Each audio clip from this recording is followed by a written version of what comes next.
Coming up this week on Sporting Journal Radio, take a closer look at that hen because it's got rooster characteristics. Now, what great news, finally. And promote your native warm seasons is burns at this time of year. So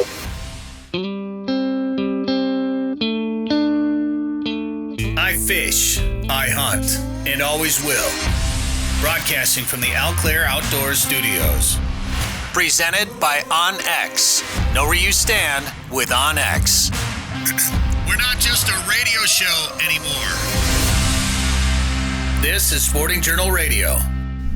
That's right. Welcome to tick season, ladies and gentlemen. They are thick right now, pulling them off the dogs left and right. If you want to know more about Lyme disease, check out the Sporting Journal Radio channel on YouTube. We got a great interview with a doctor on there. You can learn a little bit more about it. I'm Bret Amundson. Thanks for joining the show. That's Dan Amundson over there. What's up, Dan? Hey, we're back in the studio for now. That's right. We got a great show. It is spring. It's turkey season. Hopefully you're using permethrin or some sort of insect shield, bug guard, that sick turkey stuff that I got, the Equinox. Man, I love that stuff. It is pretty amazing at keeping ticks off. We got some spray that we use to actually spray down all my clothes this time of year because I'm sitting out there, even when I'm not hunting out there with the dogs or whatever. It's nice to have protection because I don't like the ticks. Don't like them. Been spending a lot of time outside too, taking some pheasant pictures. Saw a hooster the other day, Dan. Yeah, you told me about that. Kind of neat. Kind of neat. So that's a hen that has some sort of hormonal imbalance, takes on some characteristics of a rooster. Got a video of it playing right now if you're watching this on our YouTube channel. I'm going to talk to Jared Wiklund about that because I shot one a couple years back and didn't know a whole lot about hoosters at that point, and he filled me in because Pheasants Forever hears about one a year or so that gets shot out there, and I happened to film one, which I thought was pretty cool. So we'll talk about that, what that means. We'll talk about rooster behaviors right now, what conditions are like, what the nesting season may look like this year, and what a good hatch could mean for this fall. Plus, there's a new public lands chapter. It's something new that Pheasants Forever is doing, and it's happening here in Minnesota. We'll tell you all about that coming up later in the show. Joe Henry will join us to talk about Lake of the Woods. They had a fisheries meeting to discuss what condition the lake is in right now. We'll find out what Joe can tell us about that meeting and what he heard, and talk about sturgeon fishing that's going on right now, where the spring ranked, and kind of a cool northern pike opportunity. All that and more coming up. Speaking of sturgeon, we'll talk about the ruling about that. I'll talk about the NWT and more. But first, Dan, who are the sponsors this week on the show? The official truck sponsor, Fish Hunt Forever and Sporting Journal Radio, is Invergrove Toyota. When looking for your new truck, head to Invergrove Toyota. Lake of the Woods is the walleye capital. Plan a trip for this open water season at lakeofthewoodsmn.com. OnX Hunt, landowner information, public land access, and much, much more. Know where you stand with OnX Hunt. Prairie Sportsman, the new season is underway. Watch episodes anytime at the Prairie Sportsman YouTube channel. Season's actually winding down. And Haybell Heights Campground and Resort. Fish Devil's Lake this summer. Learn more at haybellheights.com. Now we'll look at our headlines, ladies and gentlemen, here on Sporting Journal. Headlines.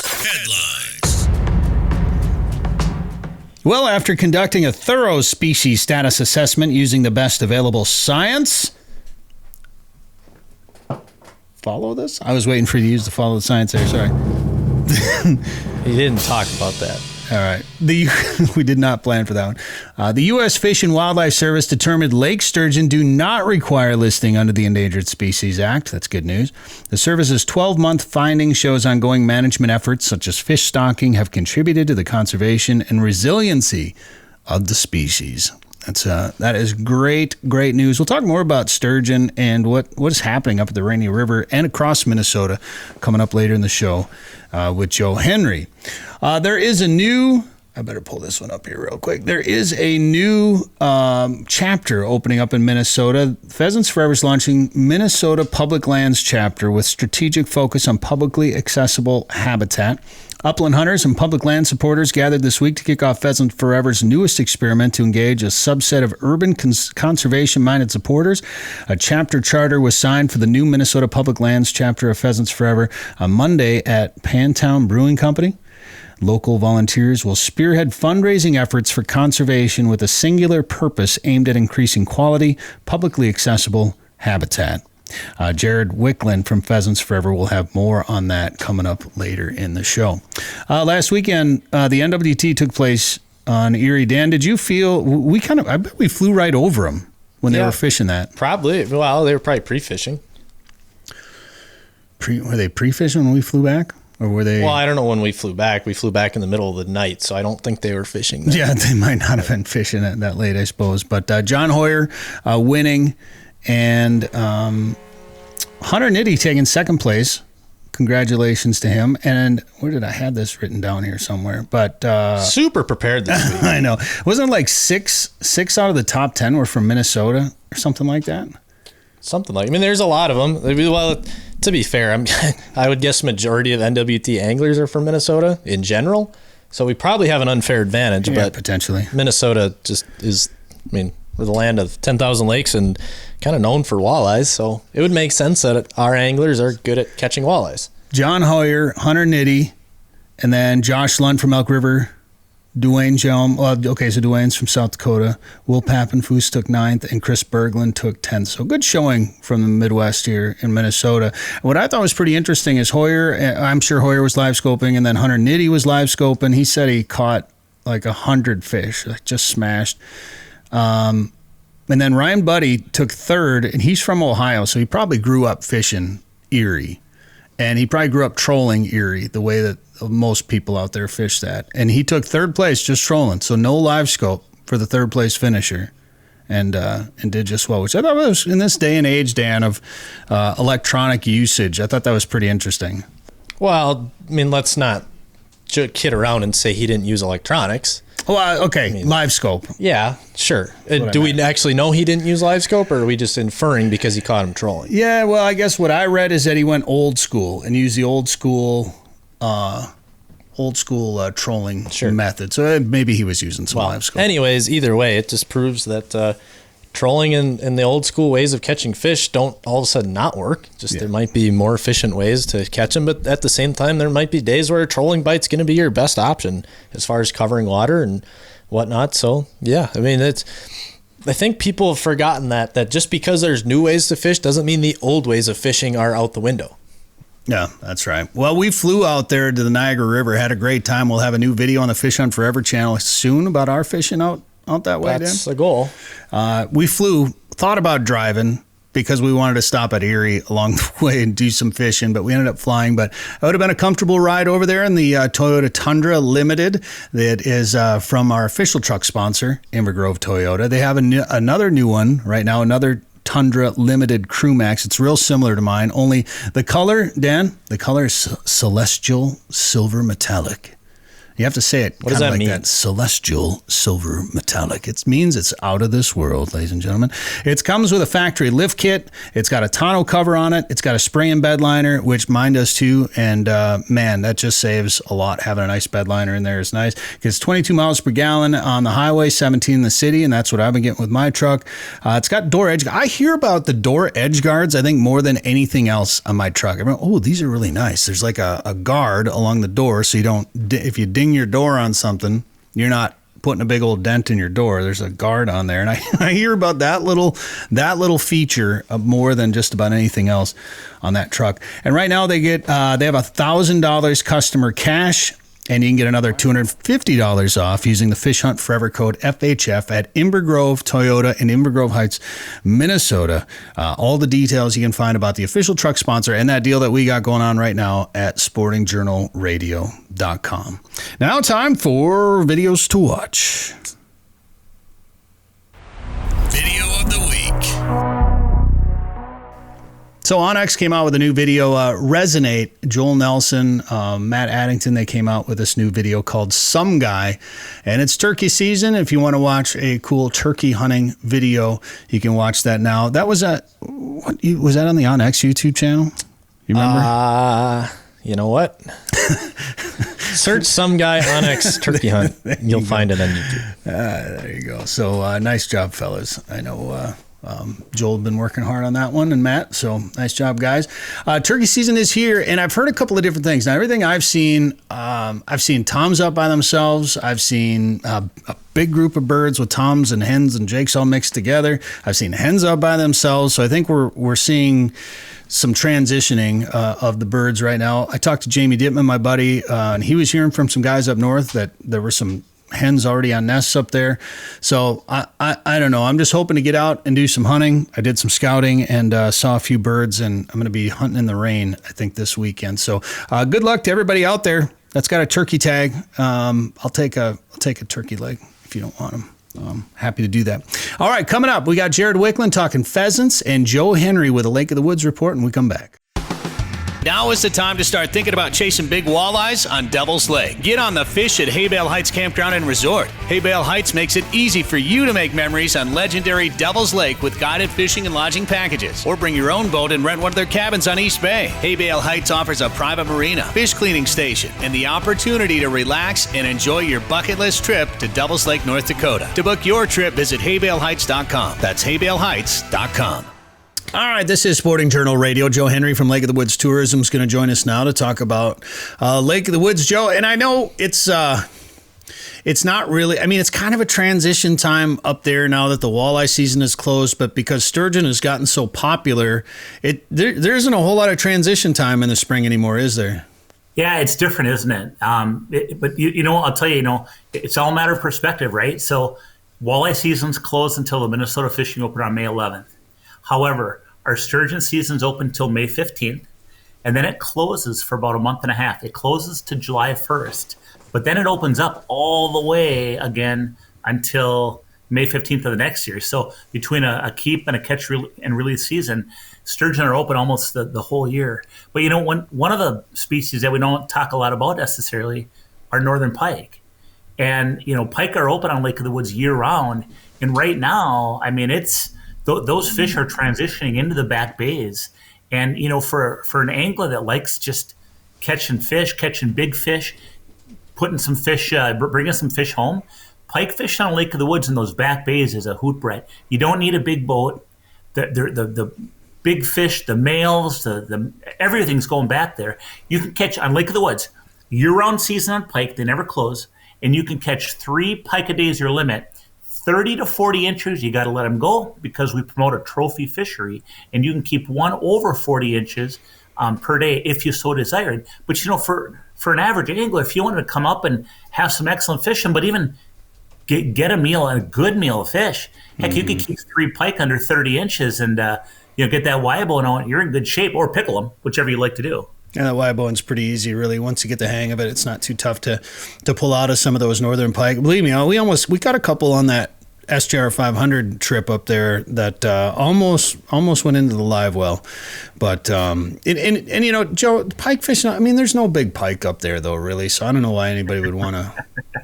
I'll tell you, here's what's funny. Lake of the Woods is, and of course, obviously my business is educating and promoting about Lake of the Woods, right? But with that being said, when you take a look at these world-class pike trips that go way up into Canada, expensive, fly in. I mean, Lake of the Woods rivals them.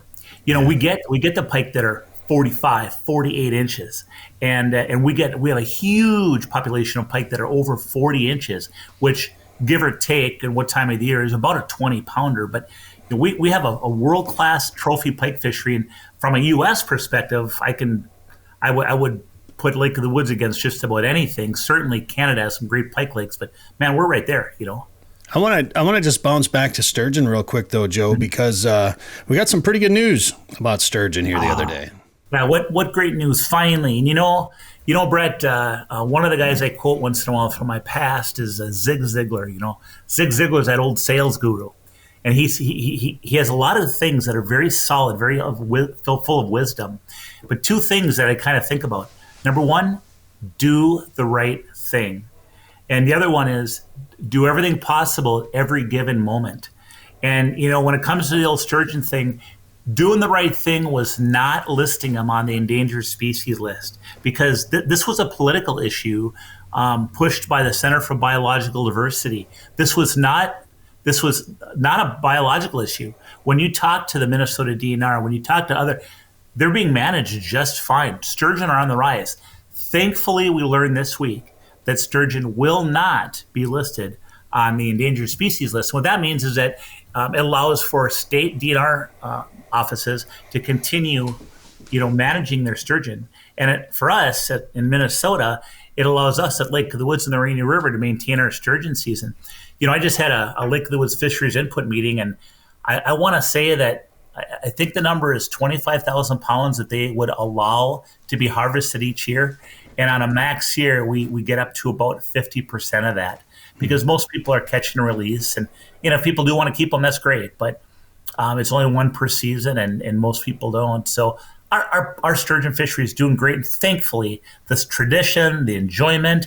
I just went to our pharmacy, and one of the pharmacists, I had set him up at Lake of the Woods with, he'd asked about sturgeon guides and such. And I went in there yesterday, and one of the other pharmacists said, hey, listen, Joe, so-and-so went up to Lake of the Woods, and I don't know if he told you, but him and his son caught a 65-incher, fish of a lifetime. They said they'll never forget it. Isn't that what it's all about? Yeah, absolutely. And there's so many stories like that right now. The amount of mid 60 to upper 60-inch fish that I've been hearing get caught, and you hear about the odd 70-incher getting caught here and there.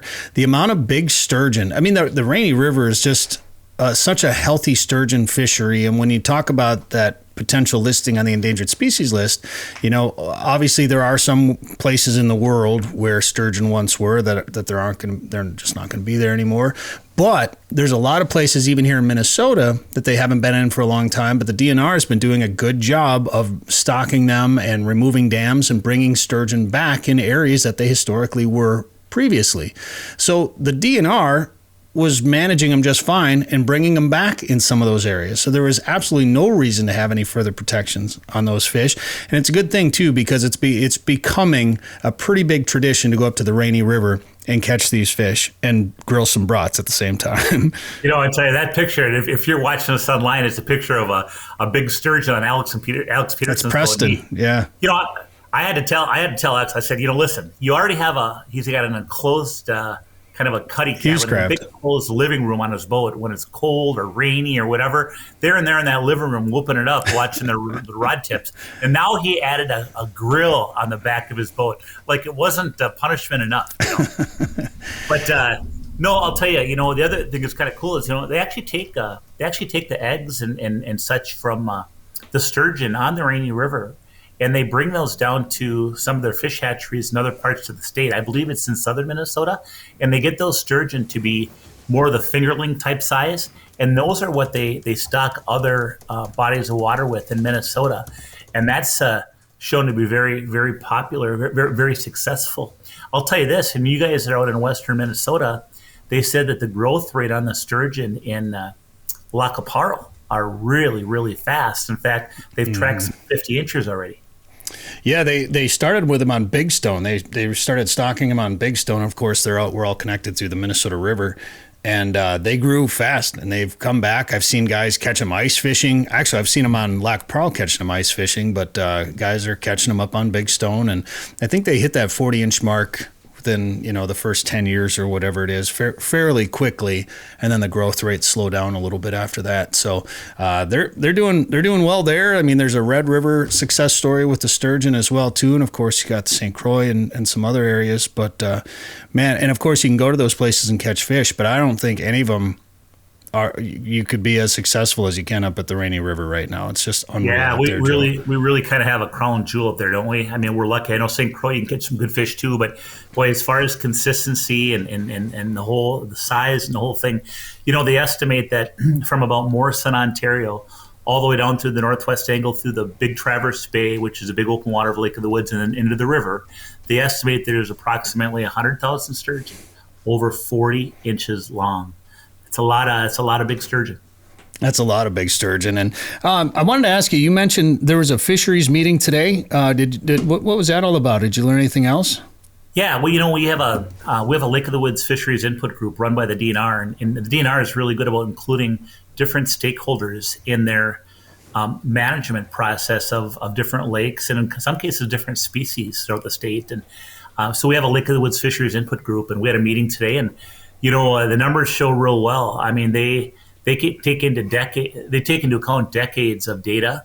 They do seine netting certain times of the year where they're getting a young of the year fish to find out how the spawn was, how forage is. They do those usually on sand beaches. They have test netting they do in the fall. They have different both near shore sets and offshore sets that they use.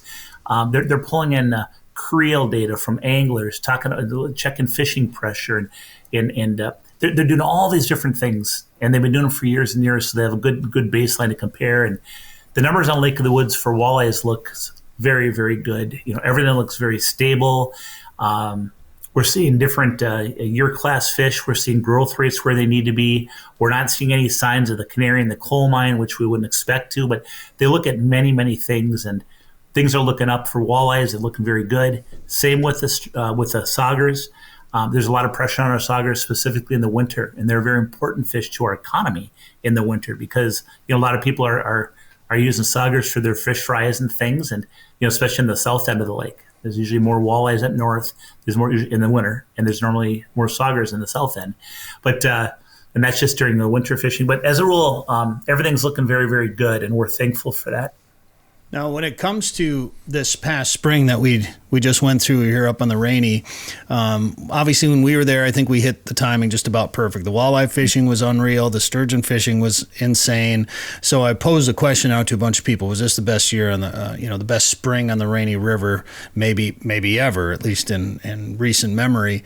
And I had a few people say, well, last year was pretty good for sturgeon too. What have you heard about how this spring ranked when you combine sturgeon and walleye fishing? How do you think it was? Yeah, I would say too, back it up a little bit, look at the winter.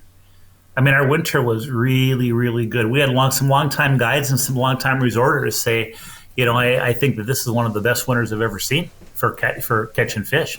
Not only quantity, but also size of walleyes and of saugers. So you got the winter thing going on, what was so robust, but then all of a sudden you got the river jacked up with fish also. And is there a connection there? Probably, But they were both very, very good. The spring fishing on the Rainy River, we had screwed up weather too. Yeah, if you remember. Right. I guess it was really only open that 1 week, so it probably only saw the real walleye pressure anyway that last week of the season for the most part. Kind of opened up a little bit and then froze back up. When it first opened, like way back when, early, when it opened up, the anglers that got out there, they really smoked them. I'm talking about here numbers like 300 a boat, 400 fish per day per boat. Can you imagine 400 fish per day per boat? That's got to be catching pretty quick. That's got to be just about every minute, it seems like. And that wasn't everybody, of course, but those were some of the numbers I was hearing. Was like, you talk to people, it's like, oh my gosh, it was stupid good. Oh, what kind of numbers? Like 100 a day? 100 a day, So, yeah. But then it froze again. It got single digits at night, and literally the river froze again. So then we had to literally start over. And I think that the warm and cold and this and that doesn't do anything for the fishery or for fishing. But then again, when it melted finally, and we got out like a traditional spring the last few weeks of the season, holy smokes, was it good. It was good. The river was loaded. Brett, there was a time where there's Greg Jones, but when Greg and I were fishing, there was a time that one day where I'd set the hook and you'd feel the head shakes. And you could almost tell by the head shakes, you're like, yeah, you know what? This isn't going to be one of the fish for the contest. We need a 28 or bigger. This is one of those cookie cutter 25s. And that's what it was. 24s and 25s were becoming cookie cutter. Yeah, that's insane. It was a great time, and I know we're looking forward to the opener. We'll talk more about the opener next week here on the show. Joe, if people want to learn more about Lake of the Woods right now, what should they do? You know what? If current information, check out our Lake of the Woods Tourism Facebook page. Otherwise, check out our website, and that is lakeofthewoodsmn.com. Northern Minnesota's Walleye Factory is a year-round world-class fishing destination. The perfect getaway this summer is just a short drive to Lake of the Woods. Fish Big Traverse Bay, the Rainy River, or visit the unique Northwest Angle. To catch big fish, you have to go where the big fish are. Plan your trip to Lake of the Woods at lakeofthewoodsmn.com. That's lakeofthewoodsmn.com. All right, this is Sporting Journal Radio. Thanks for tuning in on the network by demand or downloading the podcast or maybe watching this on YouTube. We're going to show you some cool stuff from the spring And you're seeing everything out there now. Deer are out during the day. You're seeing turkeys moving around. Pheasants are everywhere. And I spent a few days out there with the camera taking some pheasant pictures and saw some pretty interesting things. So I wanted to bring Jared Wiklund from Pheasants Forever on to talk about him a little bit and also talk about a new chapter that has started here in Minnesota. Jared, how's it going? Hey, Brett. I'm great. Thanks for having me on. So it's, first, it's warming up. It's warming up. Turkey season's here. Pheasants are starting to reproduce here and nest. It's the best time of year, except for hunting season. That's number one. Yeah, of course. So it sounds like we both have tags right now for turkey hunting. I haven't gotten out yet as of this recording, but you got out this morning? Yeah, I've got a public property out behind my house, and there's been turkeys out there every day in a newly burned area, just picking around. They love those types of areas that have new growth coming up, and they've been out there every morning, and this morning was no different. So I tried putting the sneak on them, but there was, 4 or 5 gobblers strutted out with a couple jakes and a whole bunch of hens, and there was a lot of eyeballs. So I got close and was able to get a shot off, but it wasn't the bird that I wanted was moving and bobbing and weaving.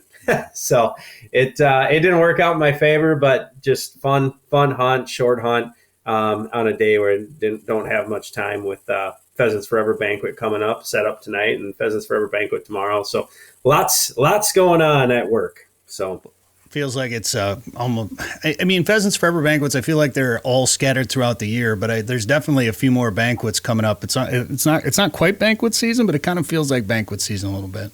Yeah, there's a couple in the fall throughout the country. Depending where you go, South Dakota is pretty heavy in the fall with their pheasant opener out there. But the majority of our banquets happen in spring. February, March is our biggest month, and then April. So we're kind of coming at the tail end here. But yeah, a lot of banquets happening, a lot of chapters, putting their funds towards great projects right now that their banquets are done. And it's a heavy banquet season in the spring. So you brought up something that I hadn't really planned on talking about, but you were hunting an area that had been recently burned, and people always complain about when the DNR burns or whoever's doing the controlled burning.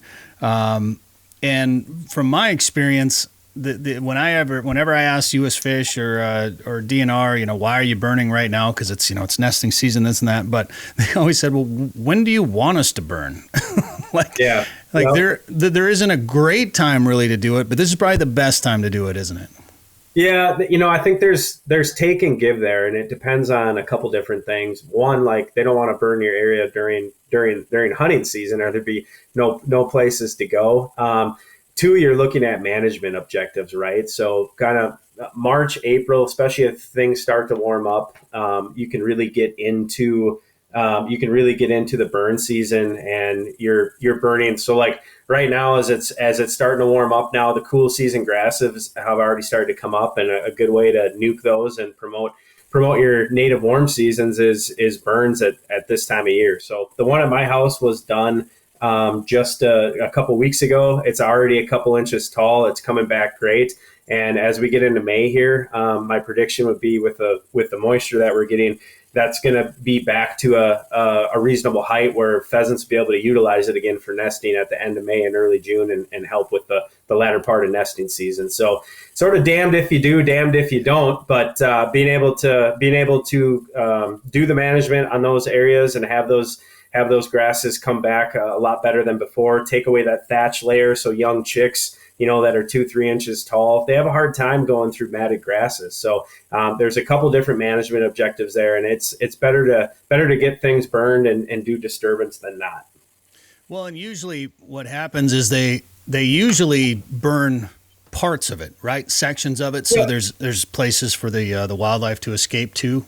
They need to. Yeah, well, whether it's a wildlife area or somebody's private, conservation reserve program enrollment, they always talk about doing it in thirds, and by doing it that way, you're leaving enough cover. And in most cases, if hens are just starting to get on their nests right now, it's still pretty. I mean, it's still it's sort of late April here, mid to late April, and At the same time, like you bump one off a nest, they're going to go and re-nest, and they're probably going to lose 2 eggs in their clutch. But I think this could be a really good year because we've got hens coming through the winter in really, really good body condition. So they've got the condition to do huge clutches of eggs, which is what we're looking forward to. It's been a lot of fun the last couple of days. I've been out with the camera, and there's a fair number of pheasants around where I've been taking these pictures, and there's one rooster in particular that's got 6 or 7 hens with him all the time, and there's been 4 or 5 other roosters that have been trying to sneak in, and trying to snatch one of the hens away from him or whatever, but he's fighting them all off from different directions. It's been a lot of fun to watch. And man, it just seems like a headache. I'm not gonna lie. Seems like a lot of work.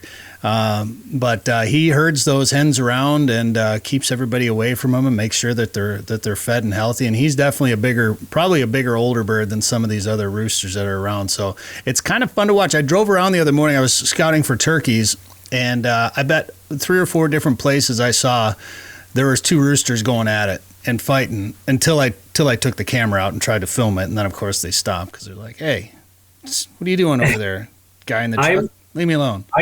I'm not much of a photographer, but seeing the same thing around here, those roosters they've got an area they like to set up in, and they protect it pretty hardcore. One of the things that I saw the other day, I'll send you a picture. I've got a really, it's not a great picture. I'm not a great photographer. I tried taking it through binoculars, but people always talk about, turkeys are killing our pheasant populations. And on my neighbor's hillside, it's right next to a cattail slough that I own part of it. And on that hillside, there was a mature tom turkey, a gobbler, standing right next to a rooster, shoulder width apart.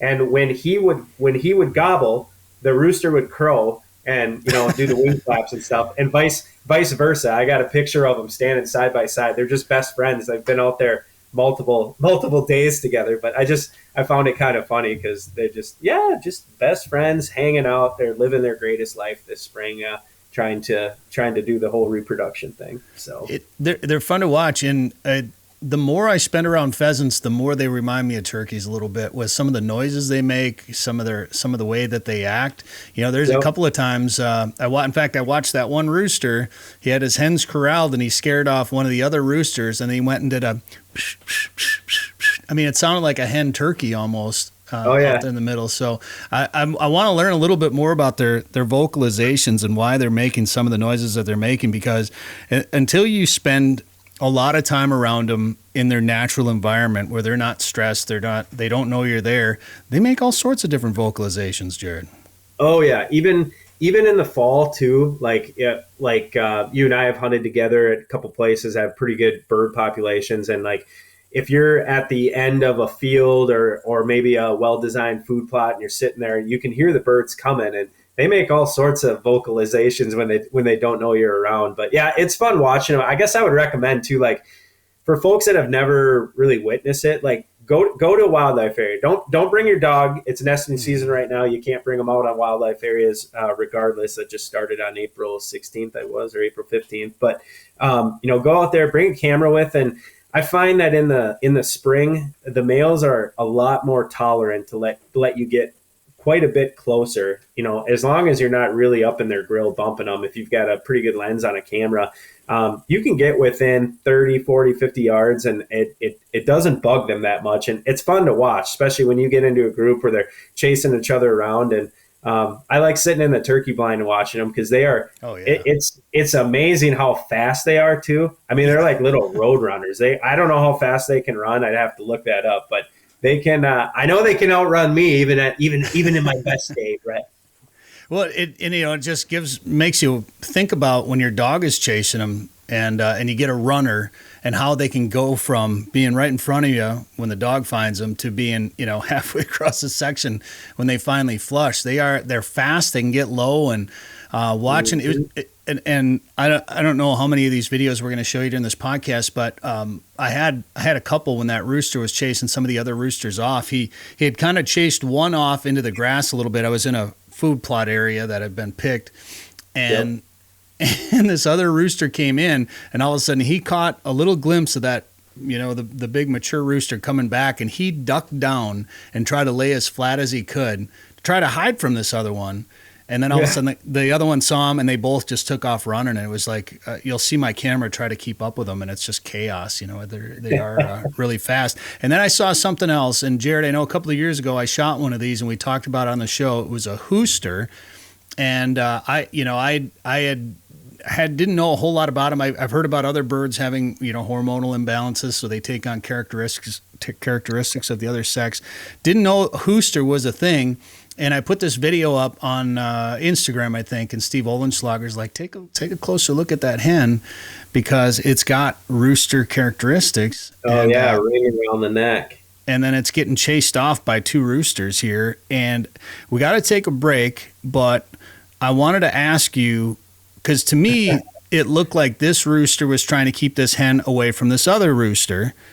This is the first night that I sat out there, and then I sat out there again a couple of days later, and I thought I saw that rooster trying to come into the food plot, and it never made it. Like, it kept getting run off by roosters, and I couldn't tell. Huh. I couldn't tell if they were, like, if it was one rooster trying to keep that hen to himself, or if they were trying to bump him off and keep him out of the, just like pushing him out of the area because they thought it was another rooster. We're going to take a quick break, and I want to get your thoughts on that, and then talk about this new public lands chapter of Pheasants Forever here in Minnesota. Jared Wiklund from Pheasants Forever with us. More coming up on Sporting Journal Radio. Stay there. 852 million acres of public land, 147 million private properties, all in the palm of your hand. The #1 hunting GPS app just got better. With hundreds of custom map layers, 3D and topographic maps, you can easily scout on the road or at home before you go. And now you can get important weather details, CWD detection, and even know what crops have been planted where. Get the most trusted hunting GPS app ever made. OnX. Know where you stand with OnX. All right, talking to Jared Wiklund here on Sporting Journal Radio. He's with Pheasants Forever, and there's a couple of things going on. I know it's not pheasant season or hunting season unless you're out there turkey hunting, of course, right now. But there's a lot going on the landscape when it comes to upland birds. And when you talk about the winter that we had, obviously that is one step in creating a bigger bird population for the next year. It's not the full picture, right? We still got to get through the nesting season and have some good weather conditions for that, right, Jared? Yep, absolutely. I think we're set up here to possibly have just a wonderful fall across the board. If you look at the northern Great Plains in general, talking North Dakota, South Dakota, Minnesota, Iowa, parts of Nebraska, eastern Montana, to some degree, there really wasn't a winter in most of those states. We did have some storms come through at some point in some of the different areas, but it melted off so fast. So we got hens through the winter in probably some of the best body conditions that I've ever witnessed anyways, on the hens that I'm seeing around my place right now. They are fat, they are healthy, and they are quite large. And that bodes well, because when we have good body condition on hens, it allows them to create larger clutches of eggs. So we're getting into the spring season here. Now, I'll put one asterisk on that, is that I am cautiously optimistic that we could have a really great fall right now. But I think people need to understand, we have a great winter, and then folks tend to say, oh, it's going to be a great fall. Well, There's lots of things that can happen between now and then. One could be drought. We've witnessed that just a couple years ago. I think 2018 was our big drought year. Even last year too, we had drought in some places, and when you get drought and that stops grasses and things from growing and bug production, it can come at a really bad time for pheasants, which those chicks, 100% soft-bodied insects, that's what they eat. So that's one thing. Number two could be, peak hatch is sort of around June 10th, give or take a few days, depending on where you are in the country. But June 10th is typically around peak hatch. And if we get really, really hot weather or really, really cold, rainy weather, those chicks can't regulate their body temperature for the first 10, 12 days, 2 weeks of life. So they really rely on that hen, and she can only keep them dry for so long. If we have a deluge of rain and cold with it, that can be disastrous too. But right now it looks good. We're getting moisture at the right times. We're getting, half inch here and there. We got some more rain coming this week. things have really greened up. I think nesting conditions look great right now. So it'll be just kind of a waiting game to see what the fall is going to look like. Do roosters lay eggs, Jared? Roosters, the hen rooster. So I actually wrote an article on this, and a few years ago. If you're showing on the screen there a little bit about this rooster that you saw, it's a hen that has body parts that look like a rooster pheasant. And the DNR replied to me in that they get pictures often of a bird with female body feathers but male head feathers, and I think that's exactly what you saw in the landscape as well. And people often mistake these birds as hermaphrodites, so possessing both male and female reproductive organs, but that's not the case. As true hermaphrodites do not exist in the pheasant world. Rather, it's typical of like a hormonal cause, either an older female who starts pumping out more testosterone as she ages, or a female of any age with a hormone imbalance. So that's kind of the idea behind a rooster. I'm not sure if they've done research on whether they can produce a big clutch of eggs or not. I'd be interested to see that, especially if it's a hen that's producing more testosterone as they get older. Well, and that brings up the question, what was the behavior that we were watching in that video right there? Was it these roosters? Was it the one rooster trying to kick out this hen that looked like a rooster, or is it the one rooster trying to keep this hen away from the other rooster? I was trying to figure out what this behavior was. Maybe, I don't know. Maybe it was the head that threw him off, because it looks like she's got some more red on her face as well.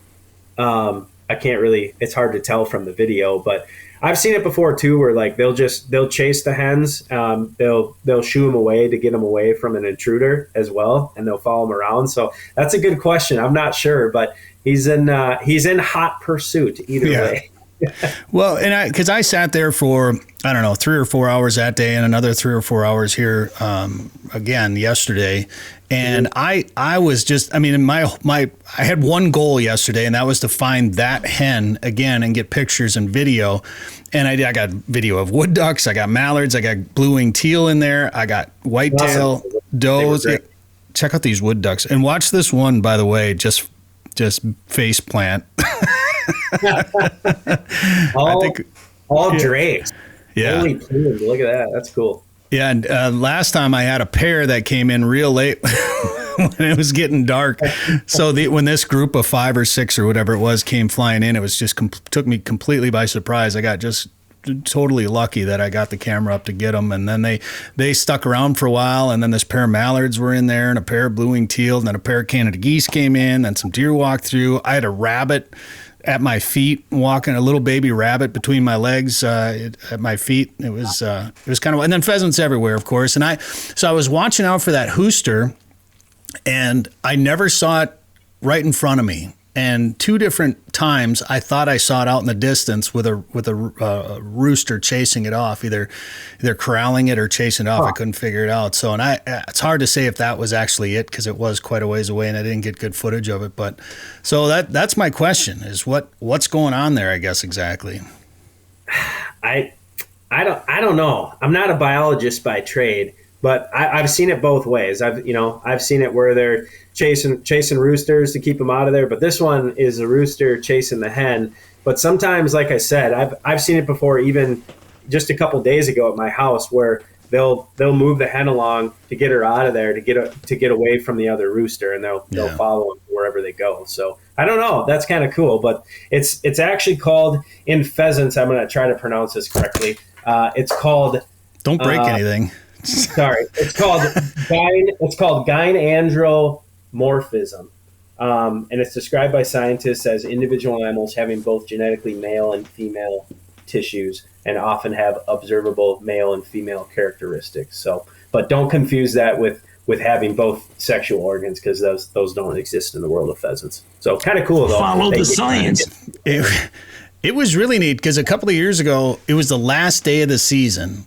And I remember I was walking along the edge of this willow thicket, and I could see down inside it, and I could just see the neck up of this rooster standing there. And I was like, okay, there's a rooster. And I watched it run out and then get up and try to fly in front of me, and I shot it. And I can't remember which dog. I probably had Mika with, I suppose, at that point. And she brought it back to me, and I looked at it. I'm like, gosh, that's a really late hatched, dirty rooster. You know, I'm in the middle of the field somewhere. I got a couple hours to go, so I didn't pay much attention to it. Threw it in my vest and came back home, and I looked at it a little bit more, and I'm like, man, this is. And I'd shot a giant rooster that day. And I put them side by side, and I was like, my gosh, look at the size difference of these two. And I think I posted it on. What's that? Just dwarf the size. Yeah. Yeah. And I posted it on Facebook, and then I don't remember who it was. Maybe it was Steve Olenschlager at that time too. I don't remember. Somebody made the comment that that's a hen that's taken on rooster characteristics. So I think I messaged you, and you were telling me about hoosters, and that's how I had kind of learned about it back then. So, Do they have spurs at all? Or little nubbins for spurs? I've seen that before too. Did you mount it? I did. We're taking there you go. Live look. Here we go. Oh, it's so dark. Oh, I'll go back. I'll bring it over here. Oh, that's no fun. No spurs. I've seen that before too, where people have submitted pictures. Oh yeah, that's a cool looking bird. So you can see it looks like a dirty rooster, right? Yeah, it looks like just a young of the year, late hatch rooster. But a lot of pheasant or a lot of hen characteristics there, especially on the back. No spurs. Cool. So yeah, it was kind of neat.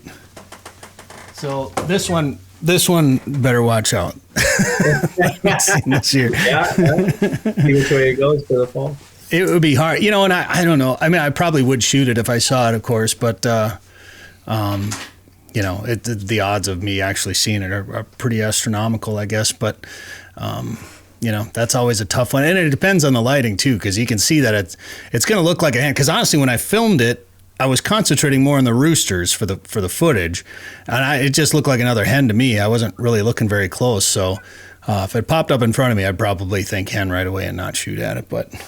That's a cool capture on film, though. I'm glad you shared that. Yeah, if I shot it, I'd probably mount another one. But hey, I want to talk about this. I just happened to get this press release today that you sent out about Pheasants Forever launching Minnesota Public Lands chapter with strategic focus on publicly accessible habitat. What's that all about, Jared? Yeah, it's a little bit different concept. I wouldn't say it's relatively new. All of our chapters contribute to habitat in one way or another, but this specific one was an idea of Chance Stewart, who is our regional rep in Western Minnesota, and he goes, I've been talking to people, and it's actually our market research shows that in areas in urban areas, our market research shows that the younger population, all they really care about is public lands, because that's the only thing they have to hunt. So that's something that really gets them going. And they came up with this idea to do a sort of a urban public lands chapter. So the idea behind this is same Pheasants Forever model. It's they're going to raise the money and they get to keep it. But in the charter on this one and throughout the chapter as a whole, they are just determined to spend 100% of their proceeds strictly on public land acquisition and enhancement for the places that we've already acquired, which, when you think about it, it's not that much different than a regular chapter, but they're making sure they are strategically putting all of their funds towards this idea of public land. And in Minnesota, I would submit to you and the listeners that there's no better place to be spending money to do that. We have a land and legacy fund in Minnesota that it's called Minnesota Pheasants Forever Land and Legacy Fund, and it's sort of modeled after outdoor heritage funds and some of the other programs and initiatives and pots of money that Pheasants Forever takes part in. And we know in Minnesota, in a state like Minnesota, with our outdoor heritage funds, Lessard Sams, that when we put $1 in into a pot of money, we can match it at 40-1 in the state to use for land acquisition and other great enhancement projects that are already existing. So this chapter is pretty fired up. It's quite a few younger people, which is pretty cool, just from an urban setting. And once again, public lands, they don't have anything else. They come from sort of the inner city, and they want to focus their time and resources on doing the most good for habitat and public access possible. And that's why they just decide, well, we're gonna be the Minnesota Public Lands chapter. We're not going to focus on anything else except just hardcore core habitat for land acquisitions and enhancement. So it's a pretty cool idea. Interesting. Do you think that'll be a trend? Do you think you'll see more public lands chapters then, or do you think this would be fairly unique?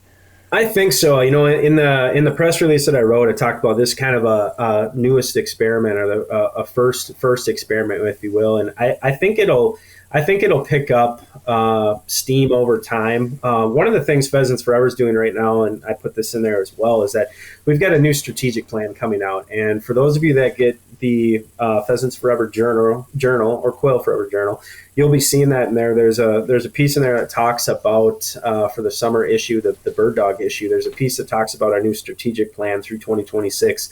We have some really big, bold goals in order to reach around land acquisition, working with landowners, the amount of acres that we want to do, and all that's outlined in the upcoming journal. But this really plays into it. You know, just in the past 2 weeks, Pheasants Forever has started five different chapters in 5 different states. And that's not going away. We've got more chapters coming online. I think people want to look for a way to give back to their passion, and for upland bird hunters, it's Pheasants Forever. I mean, we do a lot of work across the upland bird range, and when we can be more strategic about that work and create more conservationists for the future at the same time, I guess I would relate it to everything that we've done with pheasant habitat, and even lesser prairie chickens and sage grouse, some of those other birds we work with out west.